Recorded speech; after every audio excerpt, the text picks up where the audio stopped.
નમસ્કાર મિત્રો, અત્યારે હાલમાં મોટા અને તાજા સમાચાર સામે આવ્યા છે। દિગ્ગજ અને મોટા વડાપ્રધાનનું અત્યારે હાલમાં નિદાન થયું છે, તેનાથી સમગ્ર દેશમાં માતમ છવાયો છે। જી હા મિત્રો, વાત કરવામાં આવે તો મલેશિયાના પૂર્વ વડાપ્રધાન અબ્દુલ્લા અહમદ બદાવીનું 85 વર્ષની ઉંમરે નિધન થયું છે। તેઓ લાંબા સમયથી બીમાર હતા। કુઆલાલંપુરની એક હોસ્પિટલે તેમના નિધનની માહિતી આપી છે।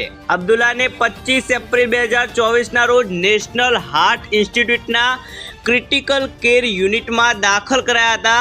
તેઓ ન્યુમોથોરેક્સ નામની બીમારીથી પીડિત હતા। તેમને રવિવારે શ્વાસ લેવામાં તકલીફ થઈ હતી, જેને કારણે તેમને તાત્કાલિક કુઆલાલંપુરના સ્ટેટ ઇન્સ્ટિટ્યૂટ ઓફ હાર્ટમાં દાખલ કરવામાં આવ્યા હતા। કાર્ડિયોલોજિસ્ટ ટીમ દ્વારા તેમની સારવાર અને દેખરેખ રાખવામાં આવી રહી હતી। જોકે સોમવારે સાંજે 7 વાગે અને 10 મિનિટે તેમનું નિધન થયું છે। 22 વર્ષ સુધી વડાપ્રધાન રહેલા અનુભવી નેતા મહાથિર મોહમ્મદના રાજીનામા બાદ 2003માં અબ્દુલ્લા વડાપ્રધાન બન્યા હતા।